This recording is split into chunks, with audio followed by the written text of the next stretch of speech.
আসসালামু আলাইকুম বন্ধুরা, সবাই কেমন আছেন? আজকের রেসিপি করলা ভাজি আর গিমাই শাক রান্না করব।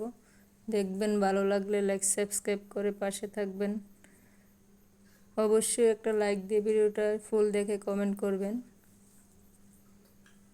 প্রথমে করলাগুলোকে গোল গোল করে কেটে নিলাম, তারপরে ধুয়ে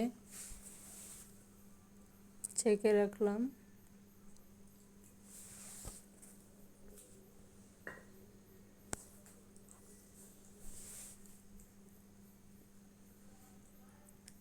আলুগুলোকে গোল গোল করে কেটে নিয়েছি।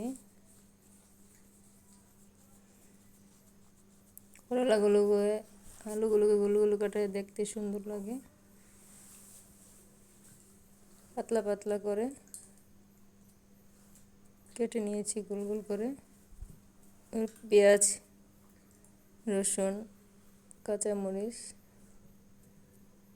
তেল দিয়ে হালকা একটু ভেজে নেব।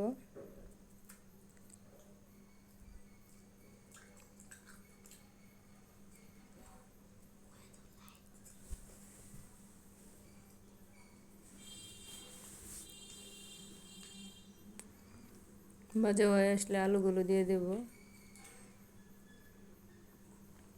আলুগুলো দিয়ে হলুদ আর লবণ দিয়ে কিছুক্ষণ ভেজে নেব।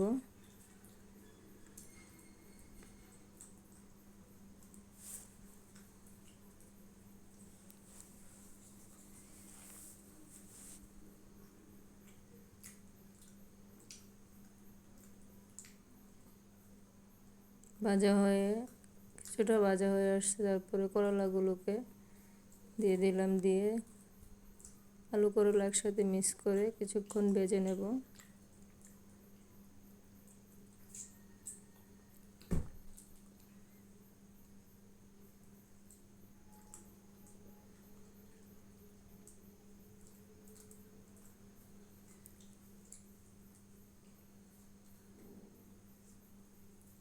তো নেড়ে চেড়ে মিক্স করে কিছুক্ষণ রেখে দেব।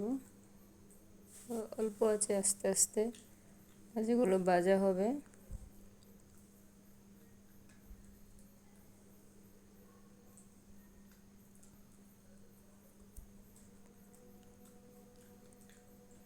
আলু করলা কিছুটা সিদ্ধ হয়ে আসছে, এখন ঢাকনা খুলে কিছুক্ষণ ভেজে নেব।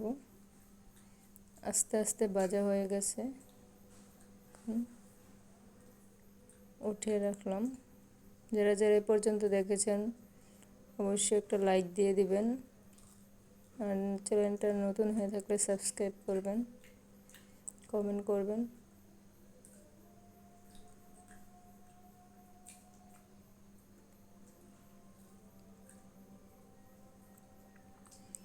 এখন তিতা গিমাই শাক রান্না করব দেশি আলু দিয়ে।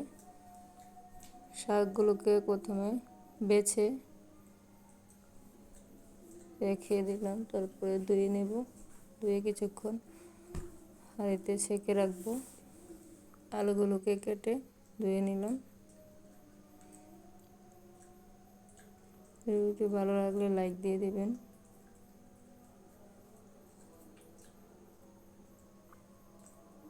ছেঁকে রাখা পাতাগুলোকে পানিগুলো ঝরিয়ে নিলাম।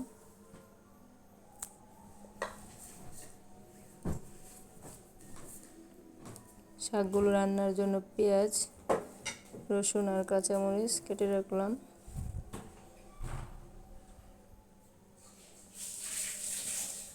এগুলোকে ভাজি করে নেব।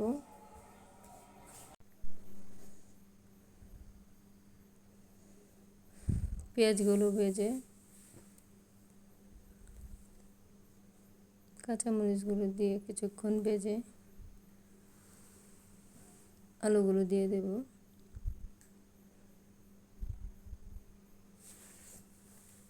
আলুগুলো কিছুক্ষণ ভাজবো।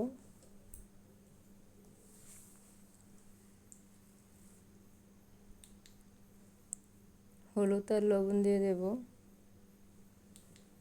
দিয়ে ভালো করে ভেজে নেব।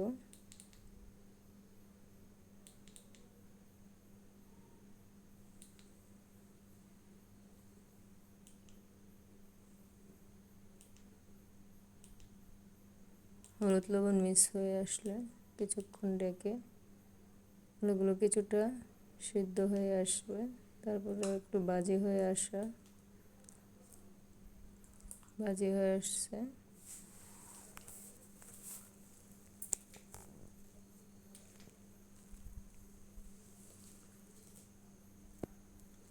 আলুগুলো কিছুক্ষণ ভাজি হয়ে আসার পর গিমাইয়ের পাতাগুলো দিয়ে দিতে হবে।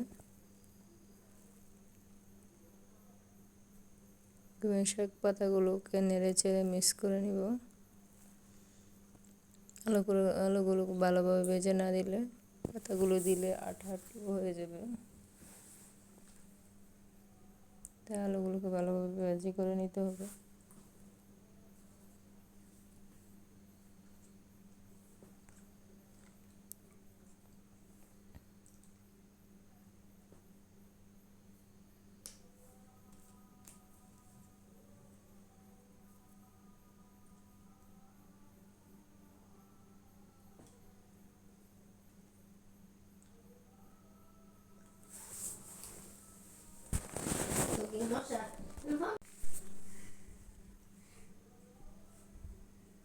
ভালো করে নেড়ে চেড়ে ভাজি করে নিতে হবে।